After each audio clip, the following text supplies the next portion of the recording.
What is going on, people? Happy December. This is none of our usual recording times. We are recording at noon on a Sunday. I am joined by one of my favorite co-hosts, Kristen, aka Miss Filmmaker, to talk about a trio of films that, in a weird way, these all kind of ended up being related. They're all about like sabotage and blackmail and involving elements of noir and subtle manipulation and very interesting relationships that develop between two people. Kind of funny how that ended up happening, but we've got three movies to talk about. We've got Saltburn from Amazon Studios and Emerald Fennell, who is the director of Promising Young Woman, who she won an Academy Award for Best Original Screenplay for that back in 2020. We have Eileen, which is a little film from Neon that came out back in January in Sundance and is now finally getting a wide release that Kristen, you got a chance to watch a couple months ago at Montclair Film Festival. And then we're going to wrap it up by talking about a movie that I kind of already collectively shat upon when we did our review of all the movies that I saw at New York Film Festival back in October, that being May, December.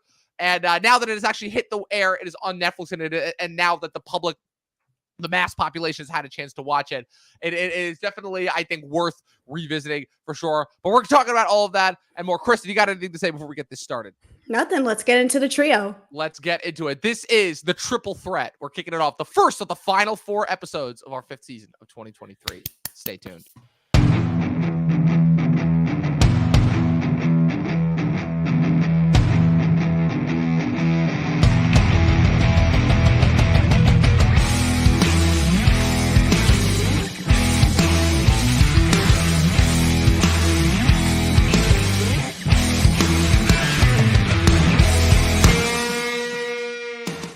What is going on, people? Happy Sunday. It is December 2nd.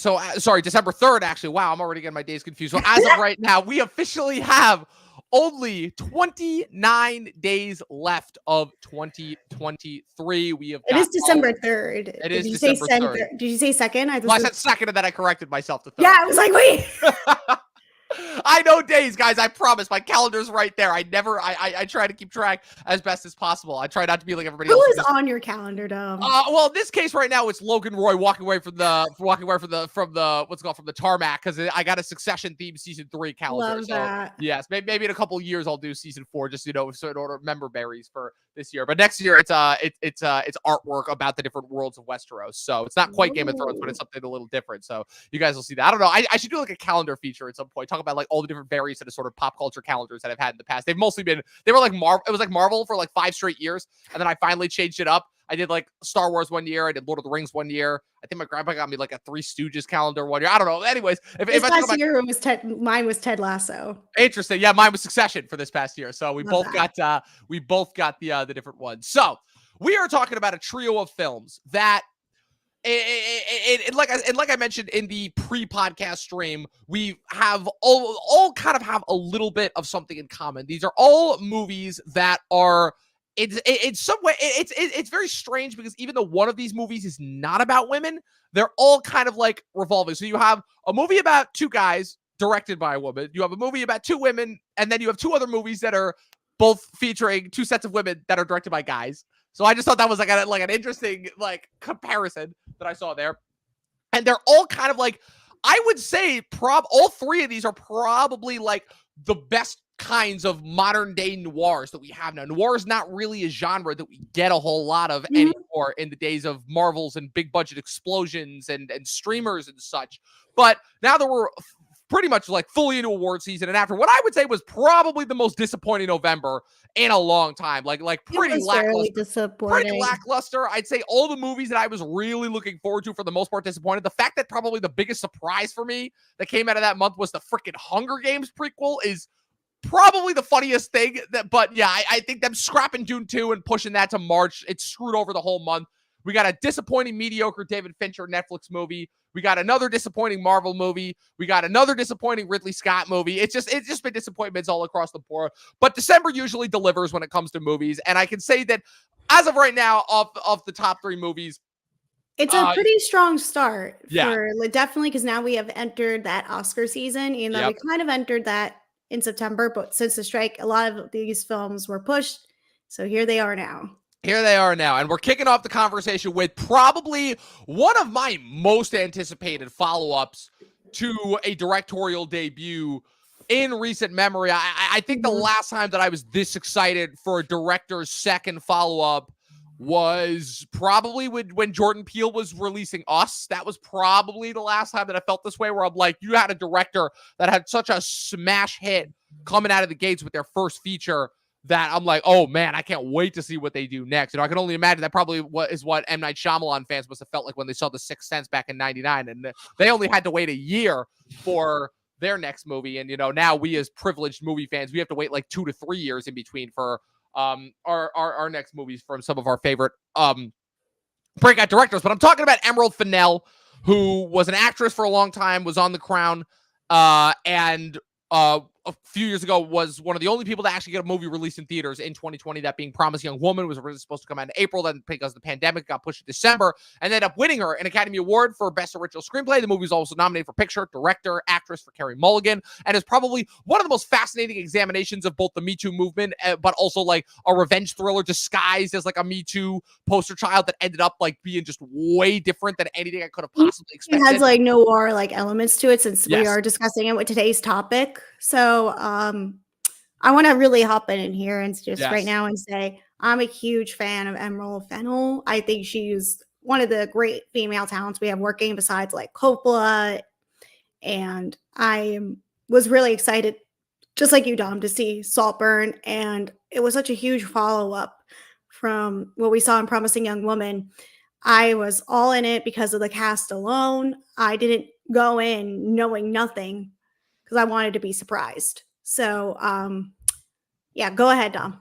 Yeah, I mean, just everything about it. So, right. So after Promising Young Woman, right, I'm like, I'm going to be a little bit hyperbolic here, but bear with me. I'm like, so her next movie, I'm like, oh, it's like a movie that takes place at like a massive sprawling estate, you know, and it's got Jacob Elordi and Barry Keoghan, and I'm like, okay, that's interesting. And then, but you're right. For the most part, other than those things, I wanted to know absolutely nothing going into this, like absolutely nothing. The only thing I knew was that Amazon was behind this, and it was going to be a lot of fun. And it was going to be a lot of fun. It was going to be very interesting. And yeah, I can safely say this after having watched Saltburn, Emerald Fennell still got it. This is one of my absolute favorites of the year so far. And high up there for you? Very, very high up there for me. I think this is like my number 5 or 6 of the year so far. Wow. I remember when this movie first came out, a lot of people were already ducking it because they were like, "Oh, the twist, it ruins it, all that." And I think I don't think the twist really ruins it. I'm chalking that up to just people just don't know, just don't expect good twists anymore, because I think that there was a little bit of time there where people were like, okay, the internet just spoils everything before it comes out, so we can't do these types of twists anymore and things. And I'm so thankful that we have Emerald Fennell for a lot of different reasons. First and foremost, the fact that of the very few female directors that we have working, and there are more and more that are coming out day by day, but there's still not as many, and there really should be more. I really think she might be my favorite. I really do. What the great thing is about Emerald, she leaves kind of like a staple, and like you can pick that up from a lot of male directors too. But it's like the elements that I can pull off this find, and like the way you find like a Sofia Coppola film, and you know that's her. This is the same way I could say about Saltburn, like the soundtrack, the clothing, everything that goes into her little details, and like how she wants to tell her stories. It's so stylized. It's so drawing. Like every time you watch it, you feel like I'm watching something that I shouldn't be, and I should look away, but I just can't help but be drawn in, you know? And it's just that's what I definitely say about Promising Young Woman and Saltburn, because I will say, just from watching the trailer a little bit, it really glued me in. Yeah. And I was really excited because I took my husband to see this, and he liked the first half. And then the second half, he was like, okay, the second half. But I was the opposite. Like, I thought the first half is pretty tough to get through. But I want to say, once we get to the second act, like the final hour, I was like, okay, I'm really into this. The biggest thing that I noticed that Promising Young Woman and Saltburn had in common, and we'll get into spoilers eventually, but while we're right now in non-spoiler territory, was that the first half was just so engaging and interesting and had me convinced that the movie was going in one way. And then both movies take a sharp left turn, like a sharp left turn. in, again, a very unexpected way. And then when it brings you back in for the twist, I think this time around, where he is Promising Woman, I really didn't know where it was going until the Bo Burnham video reveal, and anybody who's seen Promising Woman knows exactly what I'm talking about, which inevitably sets you up for the ending. And even though the ending I know was like surprising and shocking for a lot of people, for me, I'm like, okay, this is the only way that this could have gone. I'm like, there's literally no other way that this could have gone. With Saltburn, by the time you hit that sharp left turn, I had pretty much figured out what was going to happen, but it didn't deter my enjoyment at all. If anything, it enhanced it. I didn't know what was going to happen, but it didn't turn it. I really want to say the first half really kind of like slowed me down. It's what kind of lowered my score when I was, rating this film. So, I don't know. Like maybe the more my score could probably change by the time we're having this conversation. So exactly. Well, I think that in order to because again, we have to remind ourselves that we are putting this out to an audience that primarily does not watch movies outside of Marvel movies and DC and big budgets, So we should probably tell people, since this is an original movie and an original script that is not based off of any form of pre-existing IP, we should probably tell people what this movie is about. So this movie actually, you would be remiss if not to realize that this is actually a period piece that takes place in 2006, which is so fascinating and very fascinating. And it's I still don't know if I'm mentally and physically ready for them to start making period pieces about the early to mid 2000s. Like when I was how old were you in 2006? 2006. I turned 9 that year. I was about, let's see, because you're 2 years older than me, so that would have made you what, 11? Like about 11. I was like in 5th grade at the time. Yeah. Oh my God. That's a time flash for us, Tommy. Don't even listen. Listen, all I know is when they start making like flashbacks and period pieces to like 2007 and I start seeing like Transformers and like Linkin Park and all that, I'm leaving. I'm leaving. I'm like, no, I can't do it. 2007 is a year that is very, very precious to me. But so it takes place in the year 2006 and follows Barry Keoghan's character, Oliver Quick, who's a scholarship attendee at Oxford. Basically, you see him, he's kind of like middle class. He's kind of like, he sees like the rich kids in the corner and you could pretty much already figure out, you're like, oh, I want that. And he's like, sneaking and snaking his way in. And of course, the prime rich kid is played by Jacob Elordi. He's this kid, Felix.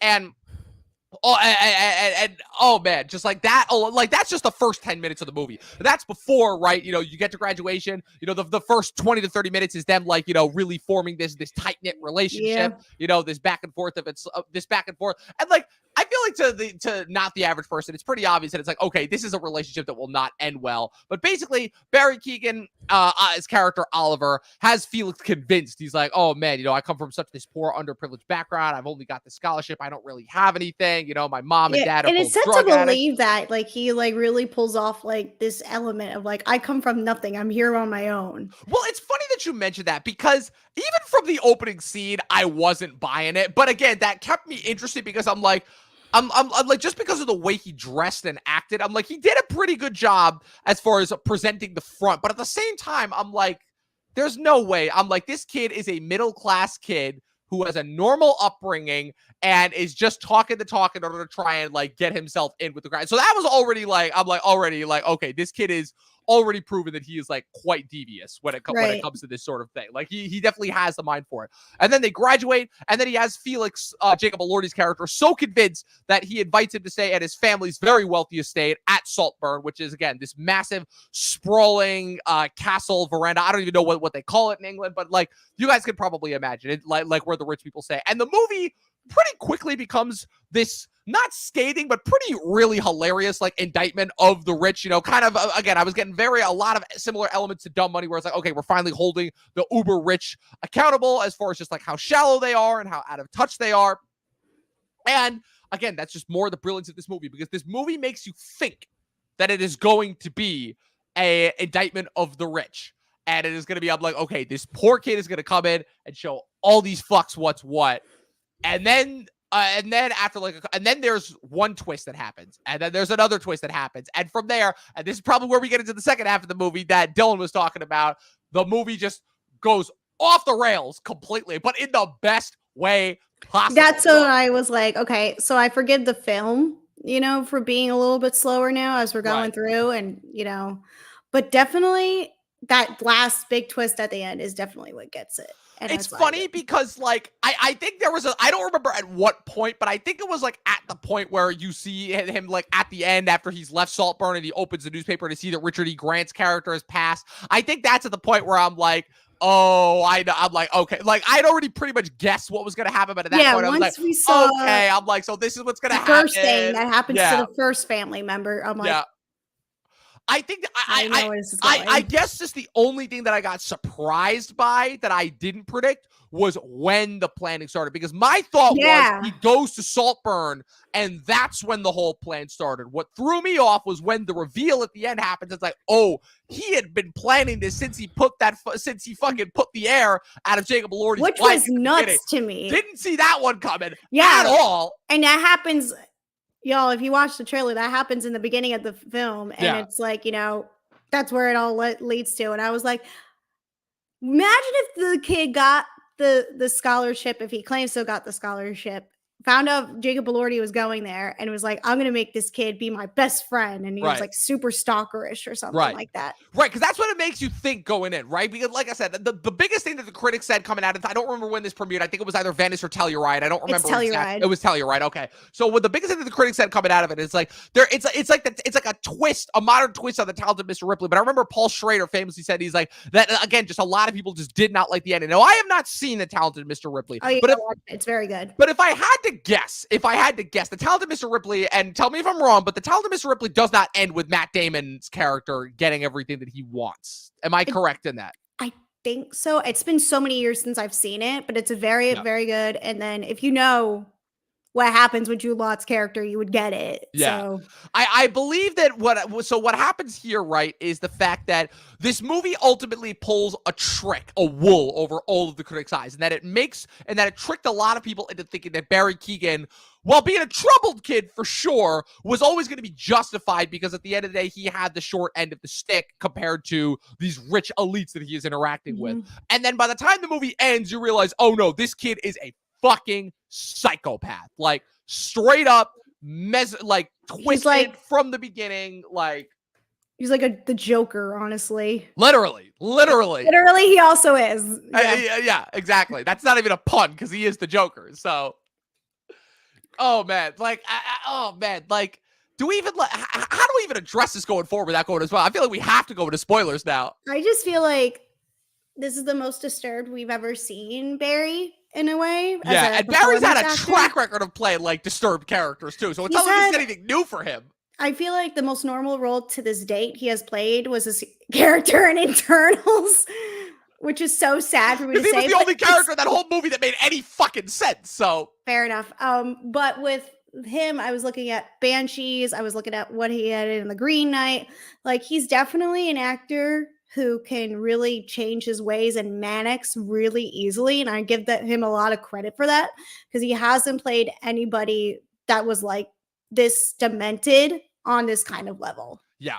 Yeah, and not to mention the fact that I'm very impressed not only with his growth as an actor, but with his progression as well. Because I remember when I first started seeing him pop up on the scene in things like American Animals and Killing of a Sacred Deer in the mid-2010s, and then he's in Dunkirk that year too. The biggest thing, and everyone was like getting super hyped up about him, the biggest thing that I didn't get, I'm like, this kid just seems kind of whiny. You know, I'm like, I don't really get where all the hype is for him, you know? And then as I kept watching him, you know, American Animals, the biggest thing I'm not the biggest fan of that movie, but the performances in that started to grow on me as time went on. And then a couple years later, right, he's got The Green Knight and Eternals in the same year, and he's the best part about Eternals. And then when he is the new Joker in the Batman, and I already liked his 2 seconds of screen time in that movie more than all of Joaquin's performance in Joker, but mostly because, you know, he's actually playing the Joker instead of a shitty De Niro impersonator pretending to be the Joker. I like the Joker. And that's fine. You can like the Joker, but it's not the Joker. But and then Banshees is what locked me in, where I'm like, he's just a dumb kid that's just looking for love of the same 5 people of this village that he's been stuck in his entire life. And then when he realizes that he's literally going nowhere, he just offs. It's one of the most tragic arcs. It's sad. It's so sad for his character. And in this movie, it's like, it's just, I feel like it's just his fully realized version. It's everything that he is great at bringing to a performance. It's both the innocent naivete mixed with like the really sinister. He can either be really sinister or like innocently sweet. Completely innocently sweet. But he's never like Jekyll and Mr. Hyde, honestly. Yes, but like never in a way that is like fully convincing to me. Like I'm never once convinced that he's like purely innocent. What intrigues me is how he fools everybody else around him into thinking he's so innocent. That's what really locks me in. I myself, as the audience member, am never once fooled into thinking that he's innocent. But the entertainment and the humor comes in, especially with how he is around the female characters, especially because this is another thing that also kind of ties in with not only this movie, but with the other two movies we're going to talk about as well. Just kind of sexually androgynous characters. You don't have characters that really have any form of cut and dry sexuality. They're just perfectly fine with both sexes, and I feel that's the case with almost all the characters in this movie, because with Barry and Jake Elordi, who we haven't mentioned as well, they both kind of like just seem to be comfy chilling with guys and girls, and there doesn't seem to be any labels on it. And like, there's no labels for this film, and I think that's when everybody was like starting to begin to experiment, feeling comfortable with their sexuality, and you could see at this point. And but I feel like it's not even just that, because I feel like even when you're trying to like experiment around, like I feel like you're trying to like figure out like, okay, which box do I fit into? And I appreciated that this movie didn't even really bother or was even interested in having that conversation. It was just like a thing, an element that was a part of it. And I think that's the part of where the innocence of the film comes in, because they're just all high on drugs and everything, and they're just going to be like, oh, it's like, the best way I could see this as is like a Euphoria type of way. Very interesting that you bring that up. Very, very interesting that you bring that up. Because like I said, we haven't talked about the other half of this pairing, right? Like I said, these are three movies that are all about pairings between people, and that's another instance that they don't really make movies about anymore. Like I said, I love back and forths and dualities between two people that like may be friends but end up kind of becoming enemies. Because like I said, that's a theme that happens across all three of these movies, where so Jacob Elordi, right, is a guy who I've talked about earlier.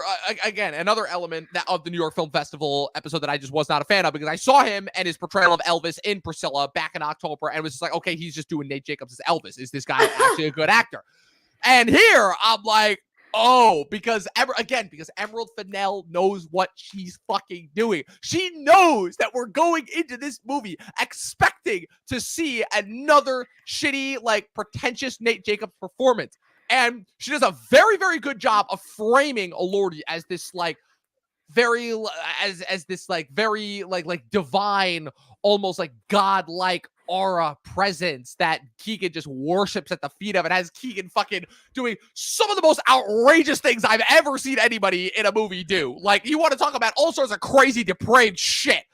Yeah. God damn. Like, I think Keegan takes the cake here, but literally the movie fools you into thinking that Elordi is going to be this stuck-up, pretentious trust fund kid, silver spoon up his ass, and he is. But the biggest surprise comes from the fact that he is just another guy that's being manipulated into Keegan's web of lies. Mm-hmm. And if you think about it, he's the only one that finally sees through Barry Keegan's bullshit. Yeah, finally, I'm going to just do the spoiler. Yeah, but when they're they're singing like the Killer's song, like that's just one of the huge popular songs. And my favorite, I think it was Mr. Brightside that was playing in the car. So they're all singing, and then once they get, it's a surprise, they're going to see Barry's parents. Yeah, Oliver's parents. Yep. Oliver's parents, excuse me. And then that's when it all just lays out in like 5 minutes. You get it all. And you think it's done. And like I said, when we got to that point, like I said, I love movies like that. I miss movies like this because it's movies that I feel like I'm actively having a conversation with. Because even though I'm predicting everything that is happening, because I've just spent my entire life watching movies, and because this stuff is basically second nature to me at this point, I'm still intrigued because I'm like, yes, this is where the direction that the story should be going in. Yeah. And that's definitely the big twist that really got me into it. And I was like, this is what we were waiting for. Right. And I felt like it was like really hard for me to get like not enough to say I was invested, but I was just like trying to figure out why I need to care about Barry, you know, his character. Because I feel like, okay, you know, this kid comes from nothing. I get it. He's kind of coming off as lonely, but when the movie's also like playing with that as well, because like I said, because of the fact that you don't necessarily buy into what he's saying, and because in a way the whole I came from nothing has kind of been played out a lot. if anything, like I said, the fact that he does come from like a pretty reasonable middle class home. Again, it's not Saltburn levels, but like he grew up pretty reasonably well, pretty modernly. Yeah. Well, for like before the stock market crash, before right, exactly. But there's one thing that was true. There's one thing that was true of all the things that he's telling Felix in the movie, which is that again he is that his parents corroborate with him, which is that he is extremely smart and extremely intelligent. And you find out he's smart. He has sisters. He's got like loyal parents who just care about him. And that's when you realize and like I said, Elordi realizes who he's dealing with. And and again, he's about to make the moves, and he's like, "Listen," he's like, "We made plans to celebrate your birthday party, and then you are out. Then you're gone. Out. You gotta leave. Like, we want nothing to do with you." And that is, and like, there's already been plenty of fuckery that's been happening on Saltburn. Like, we haven't even talked about Felix's sister Venetia and that whole scene in the moonlight. With you know what scene I'm talking about, or with what is his name with the Falsey, whatever his black cousin who's like not his cousin but is. And we haven't even it's like I didn't really see him as a cousin. I saw him more as like that friend that like that character who I'm just like at a certain point I was wondering like Barry like assaults, remember, in the bedroom. I was like, what the hell is going on? I was like, what the hell is this guy even doing here? And then I'm like, oh, he's just there to be like the constant reminder that Barry's like, oh, you ain't shit, all that. He's like, I'm coming after you, and then later he gets kicked out, and Barry doesn't. And then the birthday party happens, and then everything goes to shit because they find Jacob Elordi dead in the middle of the maze, and then just one by one, the Saltburn people start dropping like flies. And that, like I said, everybody else is like surprised and like probably still trying to figure out. In the meantime, I'm like, okay, I'm like, the twist with the parents is a reason why they did that. They're telling us that this kid is fucking insane. You know? Here, and I will say this: if you miss Euphoria, go watch Saltburn in the last like 40 minutes of when that party happens, because that's the most Euphoria-like looking Sam Levinson element I've seen in the last year. That's like related. Not to mention, we mentioned Nate Jacobs, and we know that I have definitely mentioned that Nate Jacobs is a mastermind when it comes to blackmail and concocting these ridiculous, elaborate plots. Man, he should look at this fucking movie and take notes because, oh man, like the level of trickery that Barry Keoghan pulls off. I mean, you just want to. First of all, I don't think I am ever going to get to be able to hear, "Oh, but I'm a vampire," any other way. Now, I was just like that whole thing. I was just like, "What?" Oh man! And then, like I said, the scene with Falls. I can't remember the guy's name. Played by the dude from Gran Turismo, who is British but was doing a pretty heavy American accent. I was interested in the choice there. We haven't even talked about the parents portrayed brilliantly by Richard E. Grant and Rosamund Pike. Rosamund Pike, who gave arguably, I would say, it's between her and Natalie Portman as far as given the best lead female performance of the 2010s possibly, and then just disappeared and gave like a sort of kind of similar performance to Gone Girl with I Care a Lot, that movie that came out in 2021. But I feel like finally got her a Golden Globe, which finally, was well deserved. Like, I feel like she just kind of disappeared off the map for a bit. Well, she to be fair, she did there was a movie called The Private War. Yeah, she did do that movie. She did a movie. I think she did a movie with David Oyelowo. It was like a romance film. I forgot what it was called, but I remember being advertised. And then she's also in The Wheel of Time. So I feel like she was trying to experiment with her skills and find the project that she wanted. I'm chalking the Wheel. So happy with her getting casted in this film. Yeah, I'm chalking The Wheel of Time up to a paycheck because I can't imagine that role is like super satisfying as an actress, because she's just like, I mean, obviously she gets to be the lead and like the main mentor figure to all these kids, but for the most part she's just standing there and it's like, haha, magic stuff coming out of my hands. I know. Too bad I can't have my husband come because he's not here. I tried watching about The Wheel of Time. Listen, I'm reading the books. I understand their importance when it comes to fantasy storytelling, and it does seem like an interesting story. I did the first 4 episodes of the first season. I'm like, I can't. I can't. So, but yeah. No Robert Jordan. Once you hit the Robert Jordan. Oh yeah. Well, that's the thing. It's 14 books, and those things are thick. They're right here. Oh my God. This is my husband's bookshelf, y'all. Wow. Like, this is it's that stack of unfinished books that I have. And then this is mom. And then here, y'all. Just side note. Oh, it's so adorable. You have 2 separate individual bookshelves. That's adorable. That can't get any more husband and wife. Films and then books.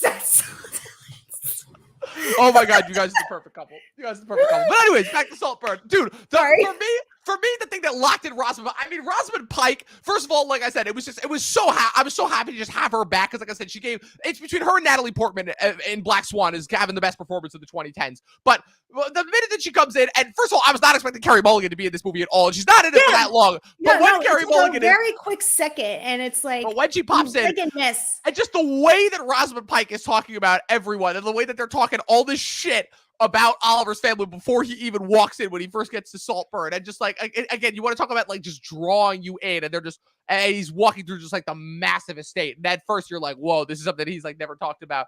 But like when he's like first has his one-on-one with her and is like already starting to like run, like again, this is how amazing Keegan is. He's like, he is a snake. He's like, I know exactly how to manipulate every single one of these people, and he does to a T. And like I said, his interactions with Venetia, the sister, are unbelievable. His interactions with I Folly. want to say the best part of their interaction is when, spoiler alert, everybody, is when there's a bathtub scene.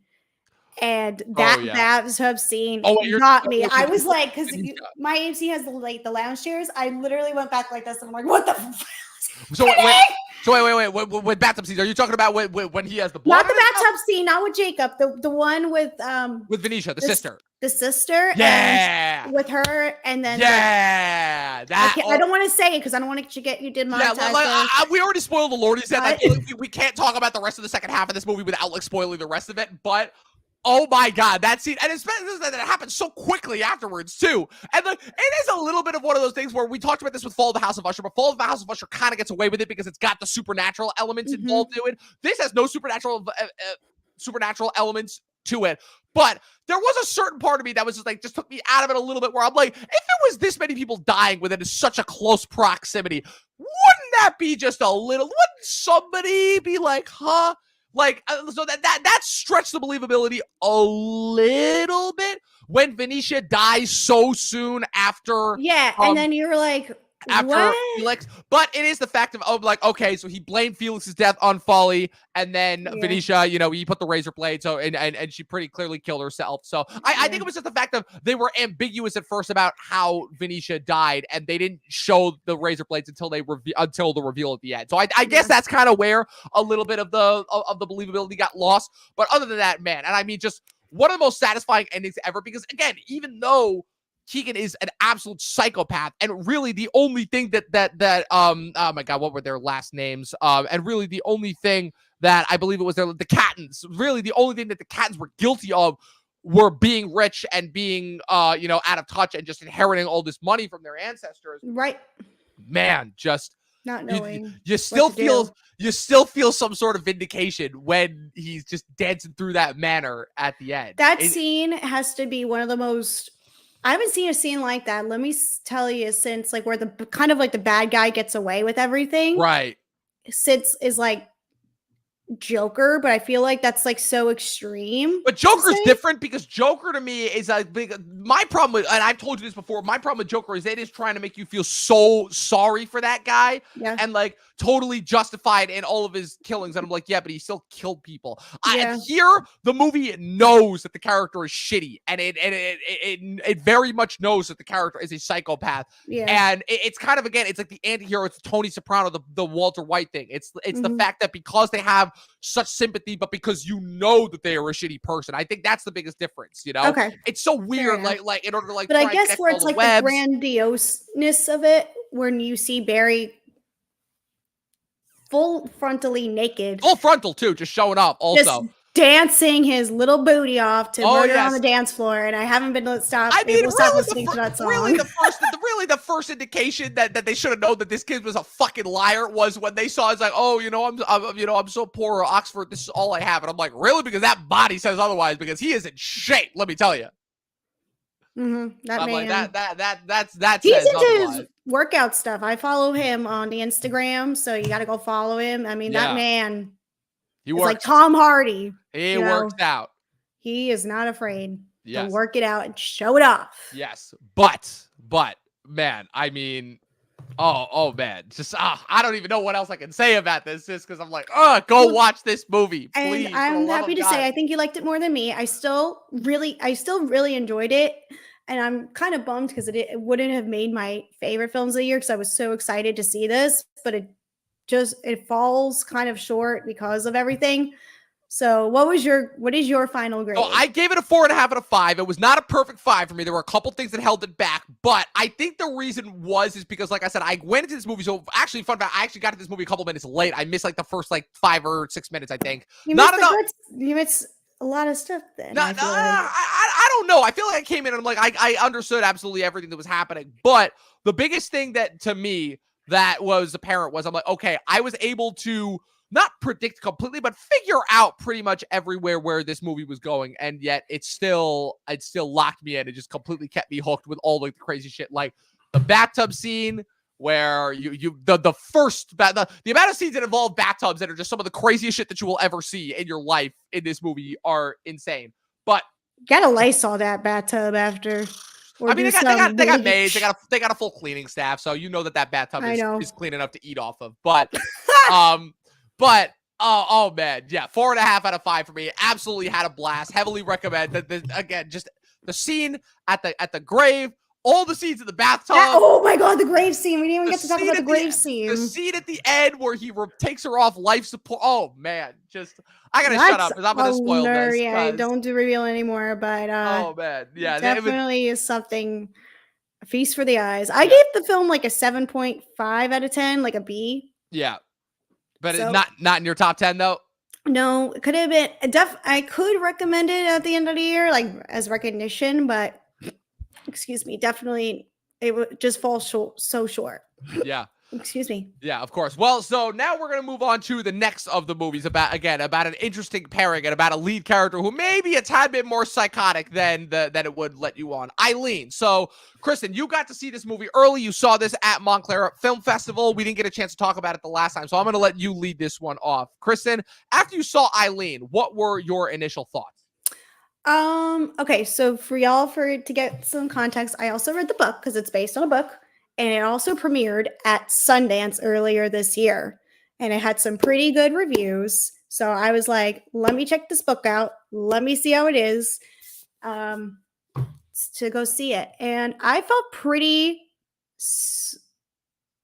I knew what I was going to expect going in, given the fact I read the book. I knew something like Anne Hathaway was going to be like this kooky person, but definitely Thomas Mackenzie comes off as the most crazier one in the film. Without a doubt. Without a doubt. Yeah. And it's pretty good. I will say it's pretty good. It just falls kind of short for me a little bit. Literally falls short. And I will say that literally, the book is also compared to like a Hitchcock film, like book.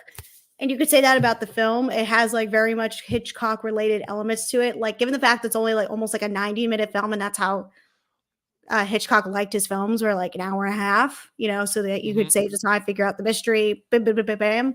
And that's what this film kind of does. And it has like the same elements of like a blonde bombshell. And yeah, go ahead, Adam. I don't want to keep. Yeah, so I've got an interesting story behind this one. So I woke up. So we have been recording this podcast since roughly a little bit after 1 o'clock. So I woke up at 9:30 this morning. I jetted out of my apartment. I got on the train, made it to the AMC in Lincoln Center. Which, if you guys knew where I lived in Brooklyn, you would understand that's about an hour-long commute. Oh, so I got there right when the movie started, and I watched this movie. And again, I was so intrigued. I was so entranced. I love Thomas and Mackenzie. I've loved her since I saw her really in Jojo Rabbit. She's been in a couple things. She's definitely a star performance. Definitely one of the best 30 under 30 stars. Unfortunately, if the idea of movie stars still existed, but don't forget she was also an old.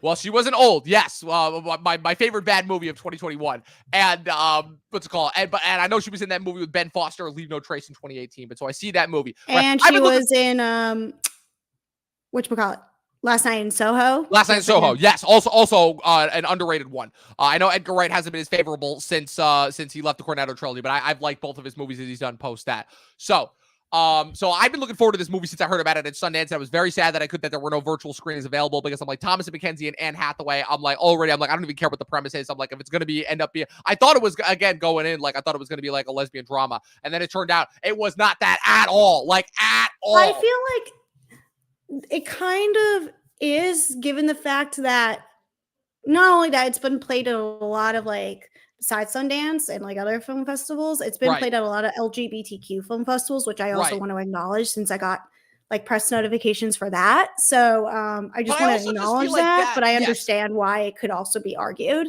I guess just my sense of like, I feel like that is just, again, it's putting this movie in a box because I feel like going in, Mhm. people would expect that this movie is going to be something like Carol. And again, not It's that at no. all. It is about as far as you It can. looks like Carol. Very much so. It was kind of disconcerting, especially considering like with the blonde hair and the very, very classical way that she's performing. Anne Hathaway is throwing out a lot of vibes of Kate. You know, they are kind of synonymous with Kate Blanchett and Rooney Mara. Ironically enough, Carol also directed by Todd Haynes, who directed May December, which we were talking about next. But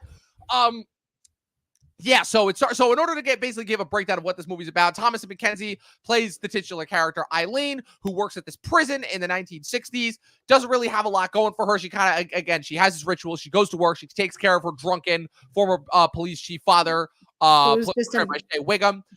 Goes to the beach, views other people, and connections. Doesn't really have any connections. Doesn't really have any friends. Kind of looked down. doesn't know how to socialize. Doesn't know how to socialize at all.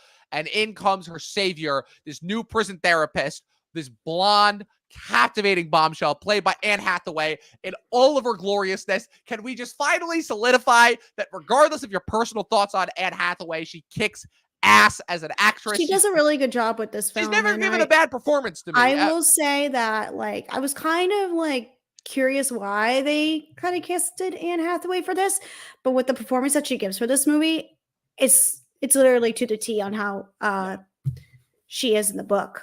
It's out of this world. I will say that. It is absolutely out of this world. And the minute that she walks in, and again, the biggest surprise was I'm fully expecting Anne Hathaway to be like the temptress that finally exposes Thomasin McKenzie to the real world and all of that. And she does to an extent.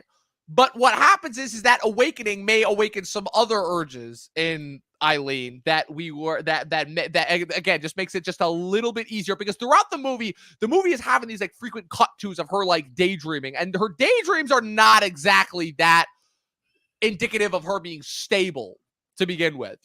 Some of them just include her committing suicide, or what's it called, or having one of the male prison guards grab her and start just like voraciously, having sex with her against the prison wall, or in this case, shooting her father. That's her prison crush. I will tell you that.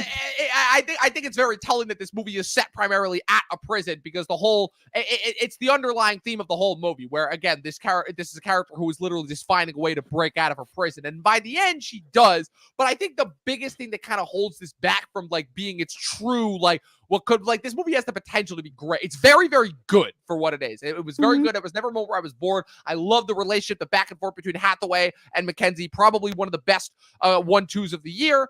But man, the thing that held this back is it felt like a half hour too short. It felt like a half hour too short. So the third act comes, right? So you have all this build up, all of this building up between the two of them. They're hanging out, they're getting to know each other. Then Anne Hathaway just leaves out of nowhere and just kind of like stuck taking care of her dad again. And her dad is like, it's just very back and forth, very emotionally abusive, alcoholic, bitter, constantly makes fun of her. Oh, you never did anything with your life, all this, yada, yada, yada. And, she's giving like subtle hints at her backstory, all that. And then Anne Hathaway comes back. She invites her over for Christmas. And again, just another instance where the movie just takes a hard left turn that you are not expecting. And again, it reveals some secrets about this one male prisoner that Anne Hathaway has been seeing and attempting to treat. And I'm going to let you take it from here, Kristen, because you actually read the book that this is based on. Yeah, I'm going to give more context to Eileen's character. She seemed like a bright kid, but once it's mentioned in the book that and in the film that her mom is no longer here. She got sick. She left school to take care of her mom. Yes. And she goes off from there, and that's when the mother dies, and that's when the father begins to lose it, and that's where you really see Eileen. It's told from that perspective, from what I understood from the book and got from the book. And from, oh God, I already forgot the name. Oh my goodness, of Anne Hathaway. Oh my goodness. What's her name? Rebecca, excuse me. Rebecca St. John. Yes. Yes, Rebecca. Excuse me. I was like, wait, what? And ironically enough, there's a Rebecca connection, if you just remember recently. Yeah, I do, actually. With thriller elements. But, oh, I forgot where I was going with this. I'm so sorry. Yeah, from where we see from when Anne Hathaway is invited to, not Anne Hathaway, but, Thomas McKenzie, Eileen is invited for Christmas. You Yes. find out a lot of stuff. I don't know if you want me to reveal, like, what happens By or all not. means, honestly, probably because Okay, it'll probably so add more it context. So yeah. turns out that, uh, you know, this prisoner that Anne Hathaway was treating had some stuff going on with his family. A lot of some abuse going on, a lot of some stuff going on. And it turns out that, like, that's not Anne Hathaway's house where Thomas and Mackenzie is like having Christmas at.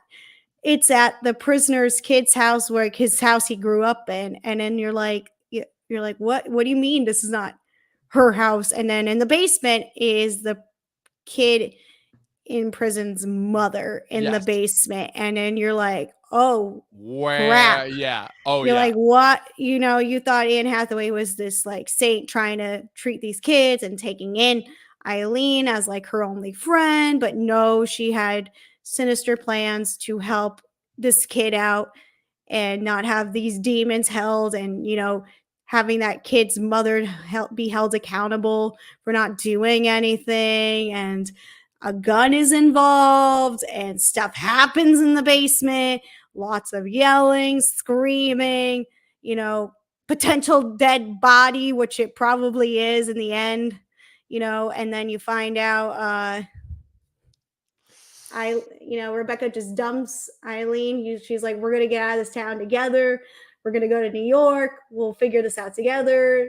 Thomas Mackenzie says, I love you, Anne Hathaway. Yep. And like in typical blonde shell action, she just leaves after doing her dirty business, and it's left for Eileen to I mean, the minute that she says, oh, you go ahead, I'm just going to stay behind and clean up the evidence, that's when I'm like, oh, she's never going to see her again. Yep. And that's what it kind of happens in the book. And I was like, girl, you're not going to see her again. Like, yeah, it's not happening. But at that point in the book, you were probably wondering, you're like, okay, so that happened. That's a pretty big event. So what's going to happen next? Then you turn a couple pages, you're like, wait, that's it? There's nothing else? I will say, and that's what the biggest because like, I'm going to just acknowledge this book. This says it's what a Penn Hemingway Award, and that's in honor of Ernest Hemingway. And I was like, what the hell? This book does not even deserve that. This book falls so short of exceeding what it wants to do. And I made that pun earlier, but I'm like, yeah, it literally falls short because the way that it cuts off, I'm like, wait, that's it? I'm like, yeah, and it falls short like from everything, from not just the book, the film, and you find out Thomas Mackenzie just is going to drive off into the sunset or morning or sunrise. No consequences, no body, she just says bye to nothing. Dad. She gets away with crime. I mean, in fairness, she does do a pretty good job of covering it up. I mean, she leaves the car with the body in it, and she lets it fill with smoke and whatnot. I'm like, okay. So you can make the case that like she died from suffocation, but that still is not going to explain the giant gaping bullet hole in her shoulder. But yeah, they're gonna be like, what? And then there's like, nowadays they can trace back to like where the gun and who's had the gun with the bullets. It's set in the 60s, so obviously DNA evidencing is not what it used to be, but is not what it is like now. Back then, I'm saying they probably wouldn't have been able to figure out. It's like today they probably could and find Thomas Mackenzie and Anne Hathaway in a heartbeat. In a heartbeat, exactly. But yeah, so it is interesting. Like I said, it wasn't enough for me to like fully dislike the movie, but it was just one of those where I'm like, huh? At the ending, So like I said, you just take a nice little breath and go, okay, that's how it ends. Yeah, it will go home. I don't want to use this to detract from the movie because the back and forth and the acting between Thomas and Mackenzie and Anne Hathaway is so good that it really does carry you through a majority of the movie. And I will also give a shout out to my guy Shea Wiggum, who again is just that guy that just pops up as like this character actor in all these different parts. Eli from Boardwalk, what's it called? Eli Thompson from Boardwalk Empire, always. And also, again, just had these 3 micro parts in these 3 completely different movies back in 2018 that were all great. And so it's good to see that he's still going. I know his daughter actually is acting as well. His daughter was in the Punisher TV series. But yeah, Eileen, overall, a movie that will probably only come and go, but is worth noting for the performances and for just the subtle, creepy, twisty nature. And also just to me, so if Saltburn is the idea of don't underestimate somebody, this is a further extension to that, but it's also the idea of don't keep somebody in a cage for too long because they're probably because eventually they're gonna explode and they're gonna explode and the cage is gonna explode with them. So if that's the moral to take away from this movie, then that is what I would say it is. So I'm giving this movie a 4 out of 5. But what's it called? So now, real quick, what would you give this movie? Kind of in the same score as like Saltburn, but maybe a little bit lower because I just wasn't fully like happy with the way how everything. Like, I know not every film needs a solid conclusion, but it needs to be justified, and nothing feels justified here, at least for me.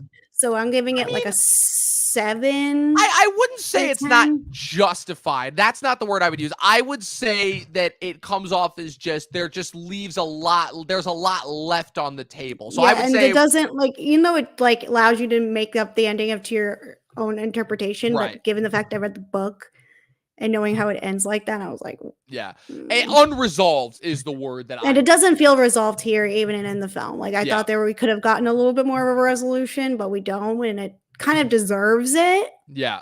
It absolutely does deserve the type of movie like this. Absolutely calls for it. Just seeing the reaction. It's like, okay, what would this have done to her dad? What does Anne Hathaway do? Because after Anne Hathaway goes back to that house, we never see her again. You never see her again.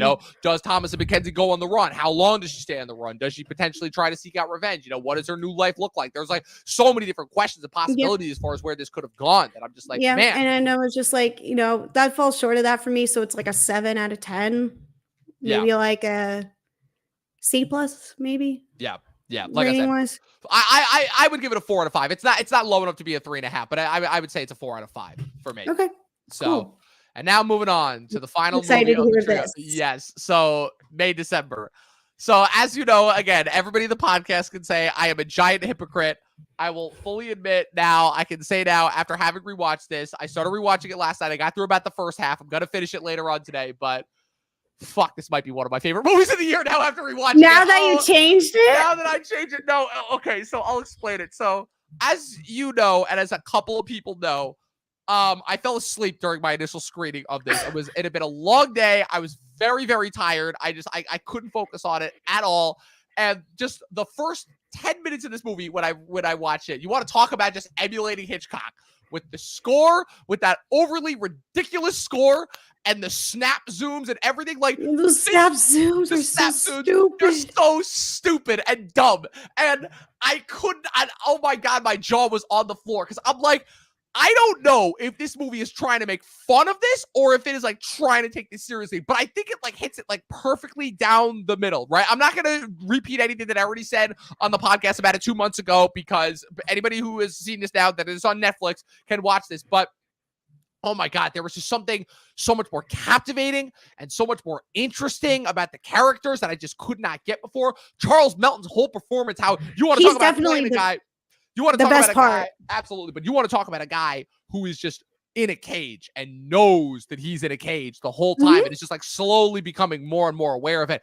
Everything that Natalie Portman is doing, and just like you want to talk about, they say that you literally have to have like no feelings or conscience in order to be an actor, and you want to talk about just nailing that completely. And and Julianne Moore's character as well, the fact that she is this character who has committed this unspeakable atrocity that they are just kind of living through normally as if like nothing happened, but still kind of has the like I said, when Natalie Portman is talking about it with the lawyer character, and then with Julianne Moore's ex-husband as well, that the father of her first group of kids, where you're just like, man, she still doesn't think that she did anything wrong. This is just her in her mind. No, it does such a brilliant way of just capturing different characters' inner psychoses and placing them on the surface, where it's like they oh man, I don't even know how to describe it in terms of just like, because there are so many different elements and times where this movie could go wrong, and I'm just realizing just how much I miss and just how much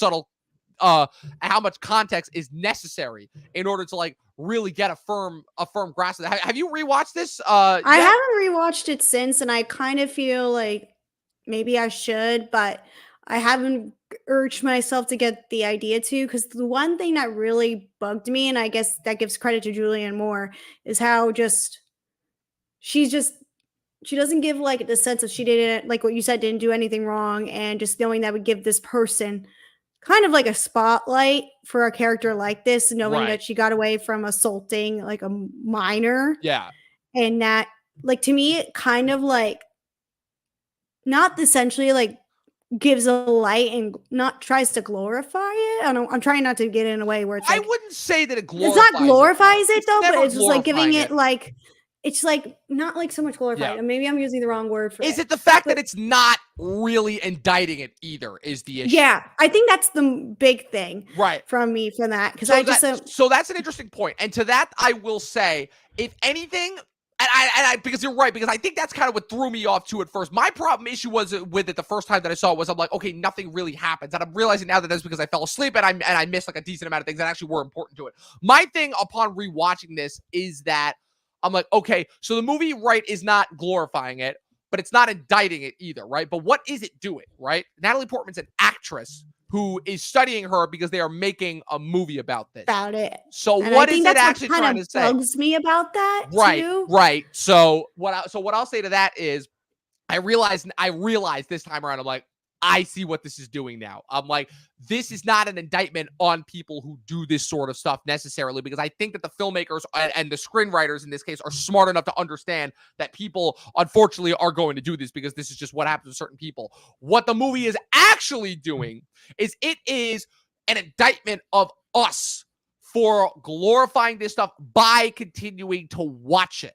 That's what I think it's going for. And that's what I missed the first time around, which is it's like it is holding a mirror up to us and is being like, yeah, you can sit here and say that this is all fucked up as much as you can, but at the same time, at the exact same time, exactly. If they were to actually, if this were based on a real life thing, and if they were to make a real movie about this, we would watch it in a fucking heartbeat. It's like if Netflix were to, exactly, if the movie that Natalie Portman is filming at the end of this, right? If they were to put that movie out on Netflix tomorrow, everybody and their mother would be watching it. Yeah, everybody would be saying it's glorifying this, yada yada yada. And it's like, guess what? They made this because we knew you people would watch it because people like what. And I think that's we're into this true crime. Exactly. Look at all the true crime craze that happened on Netflix in 2019, because I think that the perfect way to sum up not only this movie but all three movies that we've been talking about on this podcast and why we love watching this stuff is because people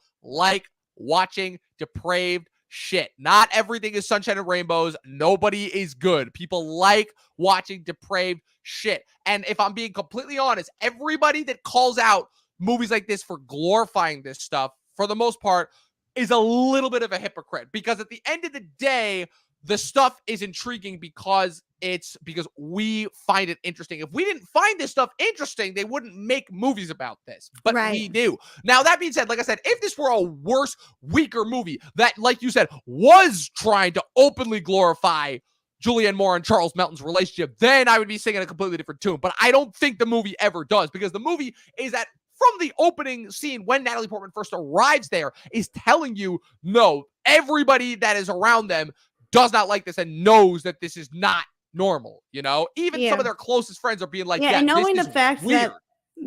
that they grew up, the kid grew up in the town where this crime took place, and people around her are like trying to feel like bad for her, because that's why like Julianne's Moore character, she does a lot of baking, and people will place orders for like a cake.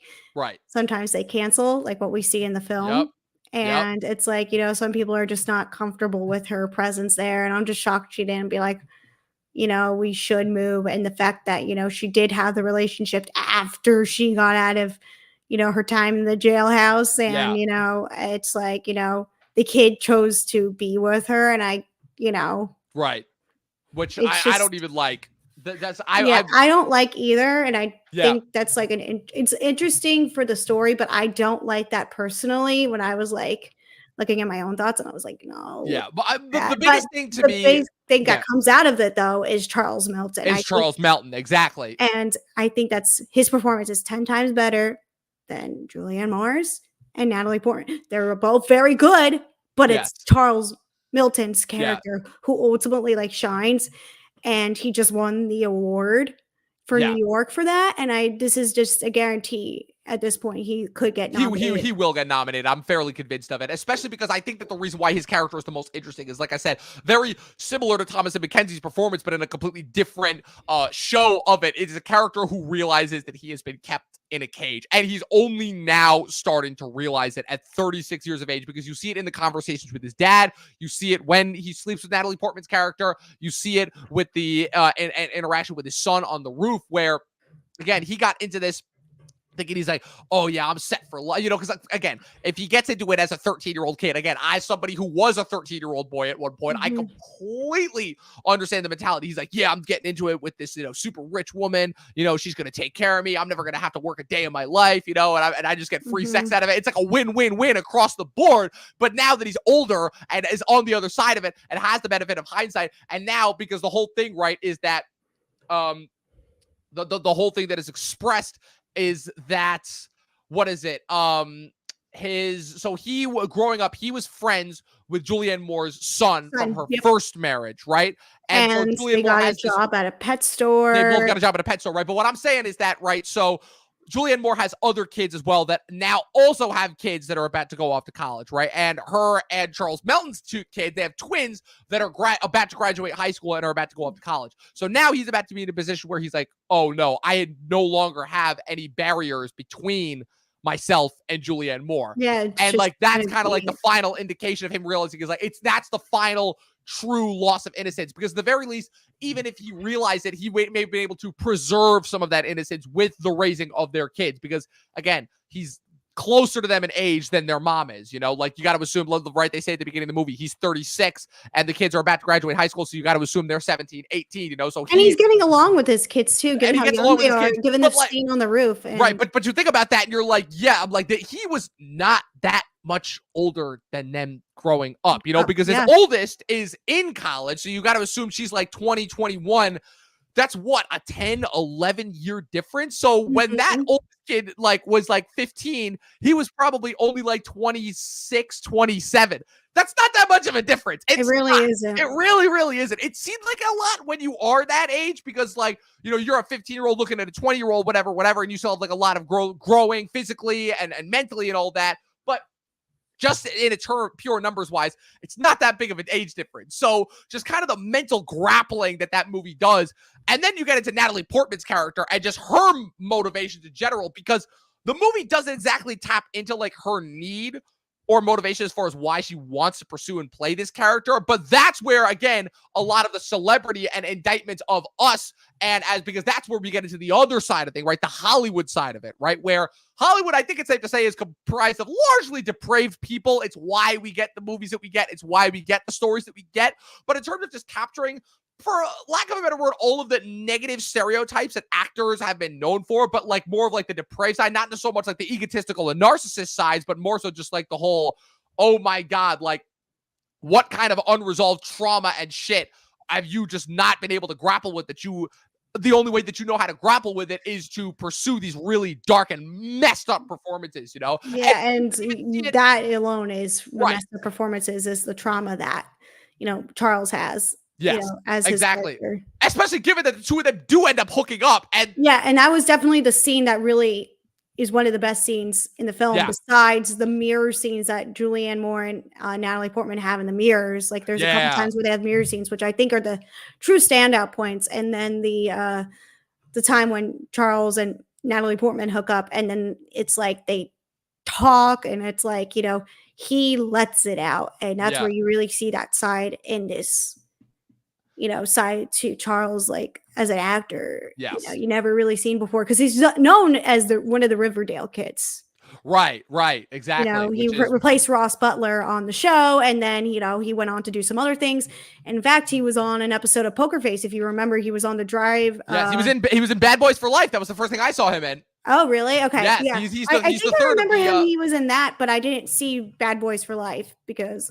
Another So another fun fact actually about him, that I, just a little point of pride. So the talent agency that I went through that resulted in me getting to my school, the neighborhood playhouse, it's called Applause Rising Talent. Just wanted to give them a shout out.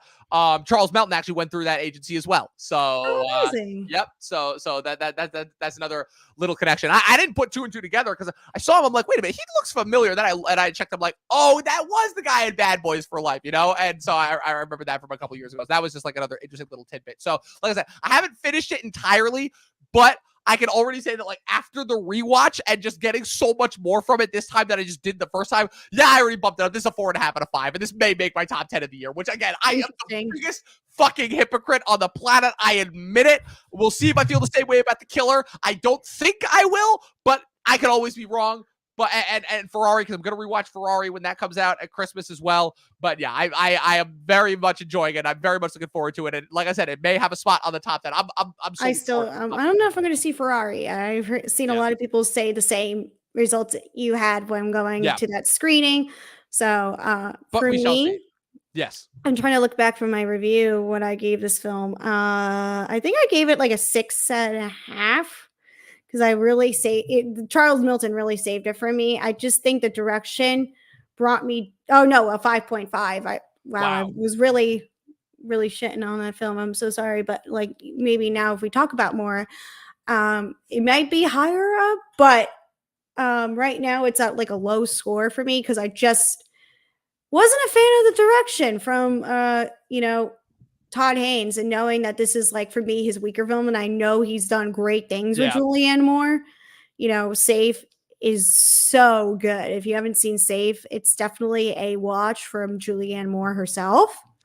Yeah, Todd Haynes is one that I still definitely, I feel like, have to get into just more so as a director, because I remember I tried Carol a couple years ago. It was the same thing. I was really tired. I fell asleep during it. Dark Waters. Carol is excellent. Dark Waters kind of seemed kind of mediocre. I know people love his documentaries, Velvet Goldmine and then The Velvet Underground. Yeah, he is a big documentary guy.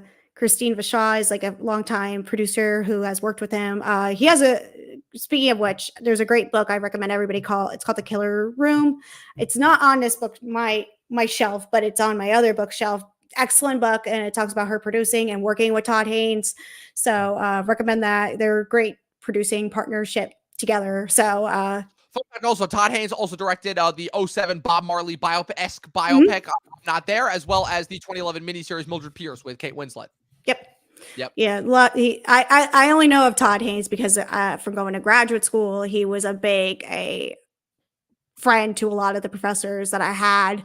So I just know him from a lot of work from studying him. So this for me, from knowing his greats, this is like lower for me. And I'm kind of bummed that I'm not in the appreciation or love for everybody else has. Like I said, it'll be interesting compared to, like I said, some of my other favorites of the year. Like I said, I'm going to be very, very interested to see where this ranks in my overall filmography of the year once I finish it. Because let me tell you something, 2023 has been one of the most back and forth years overall, but it is a year that overall, finally, again, kind of sort of brought back a lot of the fun to me of movies. Definitely. I can say that as like a film goer myself. It's been really interesting to take my husband to see certain high profile directors we've been getting now, returning to work since the pandemic and having like their films moved around, like pushed around.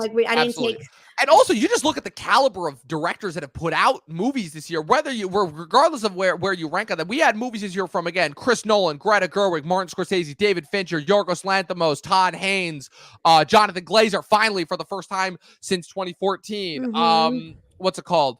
So, so many others. David Fincher with Craig Gillespie. We're going to have we had Taika Waititi, which I didn't get to see with the next Cool Ones, even though he did have Thor. That was just a disappointment from what a lot of people saw. So I didn't see Next Goal Wins, but I started watching Next Goal Wins. That's another one I've yet to finish. But again, I don't want to rule Taika out completely just because of some bad Marvel movies. I feel like it's an interesting time, like what we saw with Barbenheimer, and you can kind of say what Killers of the Flower Moon, like the movie, going to the movies of like, the excitement of movies is definitely back for the year of 2023. Absolutely. And a lot of theater markets are starting to look at the essence of, filmmaking and getting those big profile directors. Yes, finally. Yeah, which is great, you know. Yeah, it's needed. It's needed in order to continue the ecosystem of film going, because as we've seen, as this past summer proved, they cannot depend on the blockbusters. The franchise that they keep going back to over and over again. And that's where it they says you can't depend on really them. have to make yourself as a director and make Yes. it like yourself, like a Greta. You have to make yourself like Right. a Nolan, like a Scorsese, or even like And that's also a what's going Todd to make Haynes, because this was shown in theaters before it hit Yes. Netflix. And that's also what's going to be interesting going into 2024 as well, which I know that slate is going to be affected very, very heavily by the strike as well. I think even more so than the fall slate this year, where again you've got some interesting and different kinds of continuations of blockbusters. You know, you've got Godzilla versus Kong 2, The New Empire. You've got a new Planet of the Apes movie. You've got a new Lord of the Rings movie. You've got Marley movie coming out. Yeah, Sonic 3. But you've also got a lot of movies from, like, again, some other of our favorite filmmakers. You have Alex Garland's next movie, I believe. Supposedly, oh my God, Ari Aster's next movie with Joaquin Phoenix will come out next year. Although that more likely get pushed. Nosferatu from Robert Eggers has a release date, along with Jordan Peele's untitled fourth film.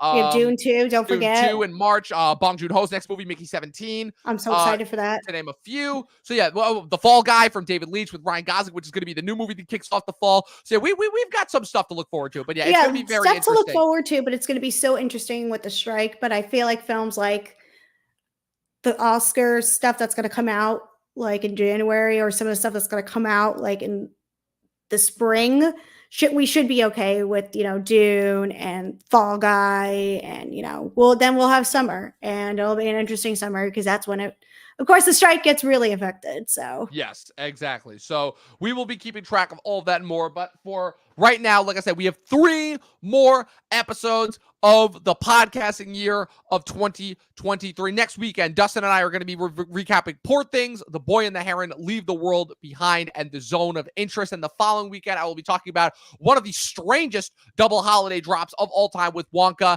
and Anyone But You. And then we will be wrapping it up with our 4-part podcast finale. Again, something unlike no anything. Ironclaw, no Zac Efron. Well, we are getting to that again. So for the finale, I'll tell you this, because I've been telling everybody in the last couple of episodes that we done. We are doing something different that we've never done before for the podcast. We are doing a 4-part finale, 4 mini episodes, 1 episode each day, about probably going to be about 30 to 40 minutes each, where we talk about each of the big holiday drops. So we have it: Aquaman 2, Rebel Moon, Maestro, and The Iron Claw. We're going to be talking about all 4 of those movies, and then they will be cobbled together into one big, probably hour-and-a-half long episode that will be dropped probably sometime between Christmas and New Year's, and then that will be it until we come back in 2024 in order to do our usual January drops. And like I said, as of right now, the January drops we have top 10 movies and TV shows, which we do every year, and then we will also be doing Percy Jackson and Masters of the Air for when that drops as well. So we still have plenty of content to cover before the end of the year is done. We are not even close to being done yet. But Kristen, thank you for coming on to talk about these movies. I had an absolute blast. Again, you're one of the Talkin' TV OGs. Couldn't ask for anything more of you, and can't wait to have you on for more episodes in the new year. Where could the good people follow you on the interwebs? Well, the good people can follow me on my podcast, the MK Productions podcast, co-hosted by my best friend Mac. Shout out to Mac. And you can find me on Instagram with reviews, on TikTok, and reviews on my Instagram. And yeah, and that's at Miss Flamingo. And then I'm also, of course, doing other stuff, lots of interviews, and attending virtual film festivals, and doing all sorts of fun stuff. So please go check me out there if you want some more interesting, fun stuff from me. Absolutely. And of course, you can follow me with everything going on at Movie Nerd Reviews across all platforms. Be sure to follow the official Talkin' TV podcast across all platforms. Subscribe to us if you're watching us on YouTube. Follow us on Twitch. This episode will be available on Spotify and Apple Podcasts tomorrow. And as always, people, 12 seasons in a short film, and watch more fucking movies. We'll see you guys next week Bye. for more Awards Watch.